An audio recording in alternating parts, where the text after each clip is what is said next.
I think it's great because, for one, the kids that get to learn how to learn with their hands.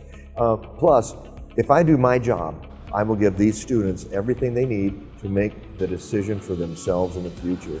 And I make it a big deal. I want them to make their future decisions, not their parents, not me, no one but them. But if they have this, in their toolbox, let's say, or this in the back of their mind, these talents, they will be able to make their own decisions. And this may be something they want to do, maybe not. I did my job by giving them all the information. What's the coolest thing you've learned? Oh man, the coolest thing I've learned, I don't know, probably learning how to pull out a bent frame. Because I definitely didn't know how to do that before any of the process or any of that, so. How important is it to be precise in this class? I'd say it's very important.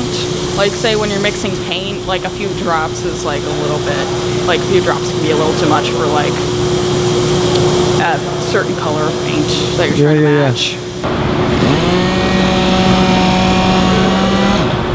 So basically, a lot of the paint on this car looks very faded and needs a lot of sharpening. So when polishing it, it just makes it look more showroom quality. The resources that the district has provided is you can see behind me is a unibody frame rack, very expensive, a double prep deck, a full paint booth, a lot of the tools that we need in collision repair, the hydraulics, and all of that are expensive.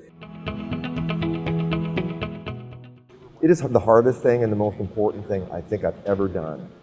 That's what I can go home and say, I changed the world today. I did, I changed the future. And these are our future leaders, right?